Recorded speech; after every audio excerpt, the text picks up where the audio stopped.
ये हमने गाया था।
इधर उधर हो गई हैं। अब आ गया नंबर 8 में का आ गया समय, जिस समय का ऋषि महात्माओं को, दीन दुखियों को बेसब्री से इंतजार था। भादों का महीना, कृष्ण पक्ष अष्टमी दिन, बुधवार चले भगवान कंस सबको सतर्क करा। आ गया है समय कुर्बानी का, ये वक्त आना कानी का नहीं है। जहां एक एक पहरे का लगता था 10-10 20 लगिया, जानते रहा, एक दूसरे को हरा देते रहा। जैसे मेरा नाम पैदा हो आगे हमें बताना, इतनी दुर्दशा के साथ मालूमा जो देखने वालों का कलेजा हिल जाएगा। कंस तैयारियों में जुटा है कि आठ में गर्भ की पारी की बहुत सके क्या तैयारी थी।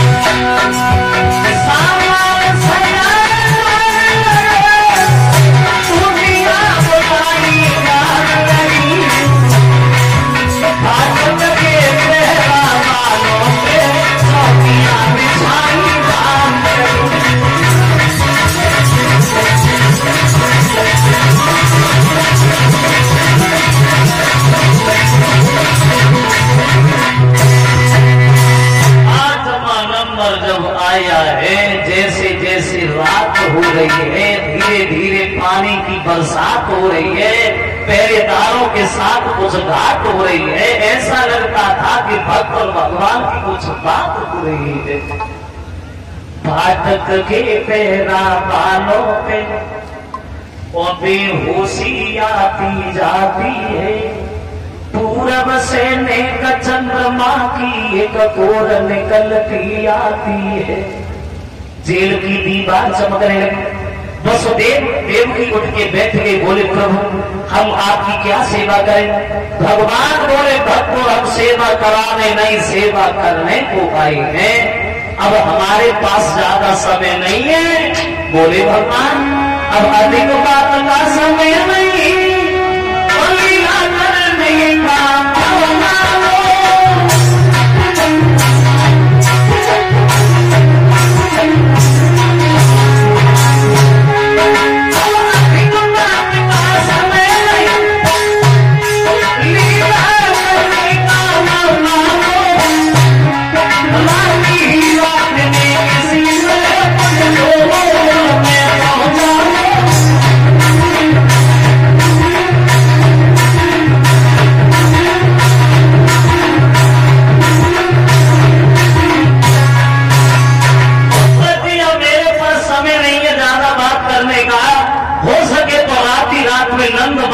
गया गोकुल में हमें छोड़े आना।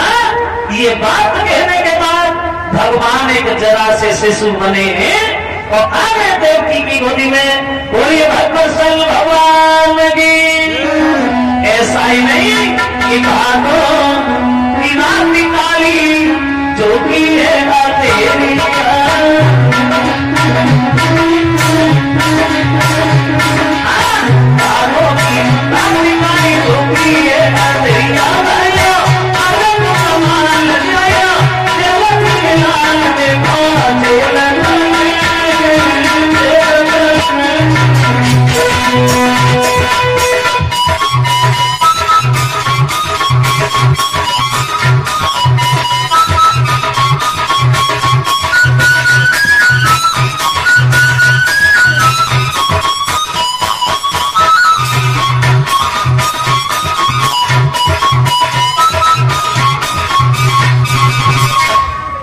वसुदेव से देव की बोली है महाराज हमारे से बच्चे को तो बचा ही लो। वसुदेव कहते देव की अगर हथकड़ी बेड़ियां खोलना है तो कोशिश करूंगा। कहने की देव की हथकड़ी बेड़ियां खुली नजर आए, पहरेदार गहरी नींद में सोते हुए दिखाई पड़े तो तबे पांव वसुदेव चले गए मथुरा से गोकुल के लिए। यमुना मैया में जाके घुसेंगे। यमुना मैया ने देखा कि भगवान जा रहे हैं और हमारे पैर भी नहीं छुए तो ये सोच करके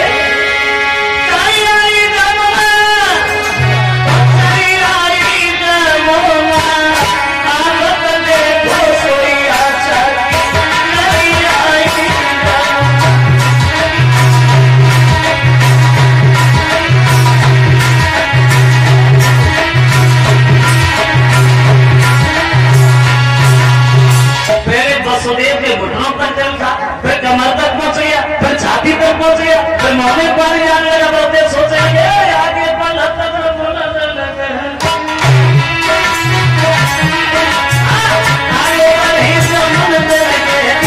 पीछे आते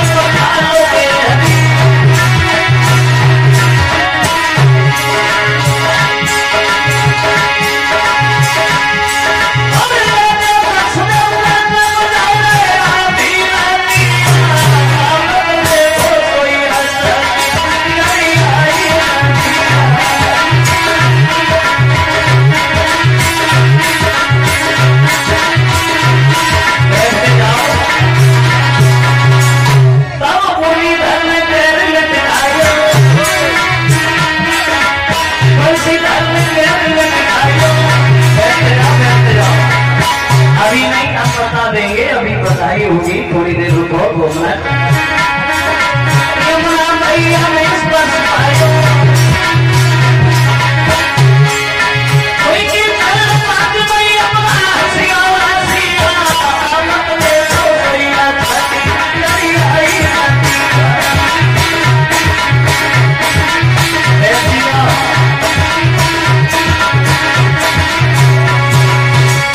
तवे पांव वसुदेव निकल गए वहां।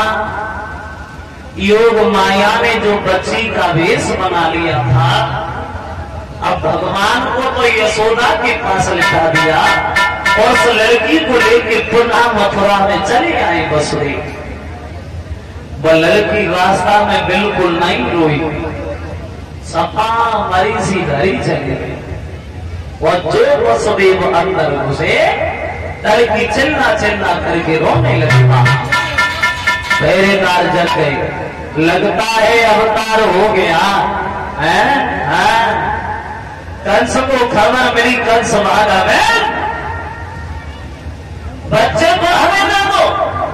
जवाब दिया भैया लड़का नहीं लड़की है और लड़की तुम्हें नहीं मार पाएगी। बोला जानता हूं लड़की हमें नहीं मार पाएगी, अगर इस लड़की के लड़का ने मार दिया तो हम इसे जिंदा नहीं छोड़ेंगे।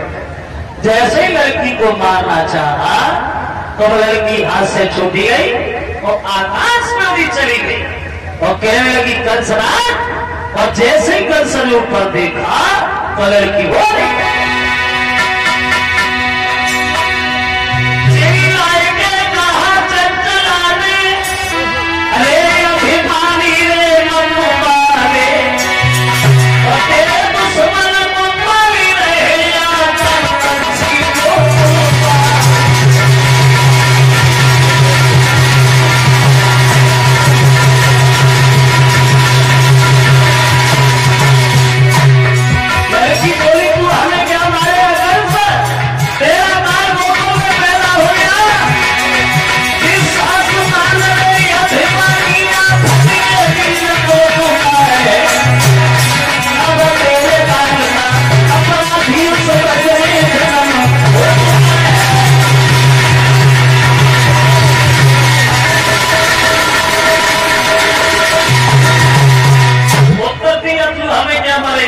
तेरा काल वो गोद में पैदा हो गया जिसके हाथ से तू मारा जाएगा।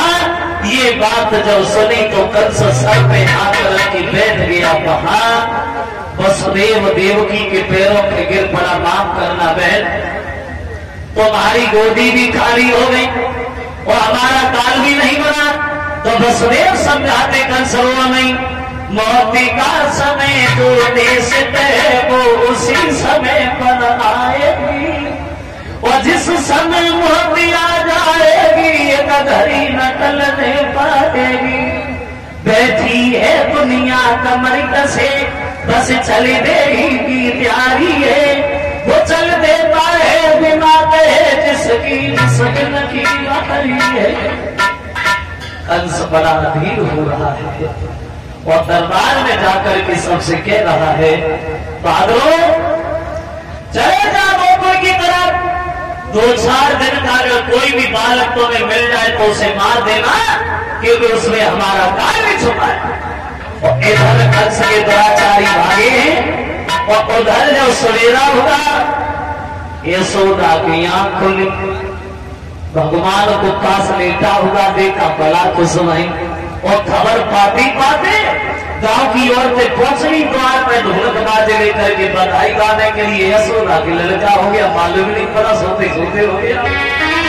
बड़ा लंबा है, द्वार पर औरतें नाचने लगी, बधाई गाने लगी। यशोदा